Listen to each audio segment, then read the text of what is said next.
జిల్లాలో యువకులు ఓటరు చైతన్యం చెందే దిశగా జిల్లా కలెక్టర్ జె నివాస్ ప్రత్యేక శ్రద్ధ చూపడం వలన జిల్లా ఎస్పీ సతీష్ కుమార్ పకడ్బందీగా చేపట్టిన శాంతి భద్రతల నిర్వహణతో పోలింగ్ శాతం పెరిగిందని పౌర సంక్షేమ సంఘం అభినందనలు తెలియజేసింది.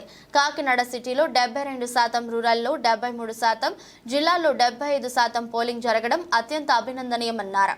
జేఎన్టీయూ లైబ్రరీ హాల్లో ఎన్నికల ప్రత్యేక అధికారి రాజేష్ జోగ్పాల్, జిల్లా ఎన్నికల అధికారి నివాసులకు పౌర కన్వీనర్ ప్రముఖ సామాజికవేత్త దూసర్లపూడి రమణరాజు పుష్పగుచ్చం అందించి పౌర అభినందనలు తెలియజేశారు. ఓటరు చైతన్య ప్రచార వాహన యాత్రకు సహకరించిన అధికారులకు, ప్రజలకు ధన్యవాదాలు తెలిపారు.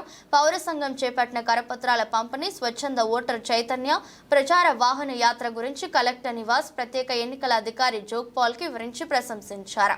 రూరల్ రిటర్నింగ్ అధికారి ఆర్జీఓ ఇట్లో కిషోర్, సిటీ రిటర్నింగ్ అధికారి కమిషనర్ జె వెంకట్రావు, నగర డీఎస్పీ కె హనుమంతరావు పకడ్బందీగా ఎన్నికల సర్వీస్ నిర్వహించారని పేర్కొన్నారు. వారికి నగర పౌరులు, సీనియర్ సిటిజన్స్ అభినందనలు, ఆశీర్వాదాలు తెలియజేస్తున్నారని వివరించారు. 2024-29 ఎన్నికల సందర్భంగా భారత ఎన్నికల కమిషన్ అద్భుతమైనటువంటి ఏర్పాట్లు చేపట్టింది. కాకినాడ జిల్లా కలెక్టర్ జె నివాస్ గారు ఈ కాకినాడ జిల్లాలో పోలింగ్ పర్సంటేజ్ పెరగడానికి అద్భుతమైనటువంటి నిర్వహణ చేయించారు.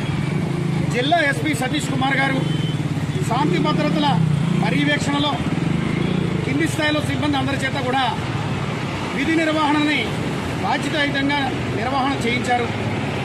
అదేవిధంగా RDO Kakinada rural returning officer ఇట్ల కిషోర్ గారు, కమిషనర్ వెంకట్రావు గారు, నగర డీఎస్పీ హనుమంతరావు గారు విధి నిర్వహణ కంటే, బాధ్యతమైనటువంటి పౌరుల కంటే చాలా చక్కగా సేవలు చేశారు.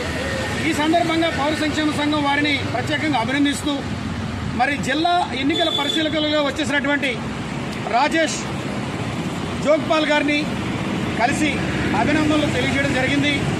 పోలింగ్ బాట పెట్టినటువంటి యువజనులకి, సీనియర్ సిటిజన్స్కి ప్రత్యేకమైనటువంటి ధన్యవాదాలు. నగర పౌరులందరూ కూడా, ఈ జిల్లా అధికారులందరికీ కూడా అభినందనలు, ఆశీర్వాదాలు తెలియజేస్తున్నారు.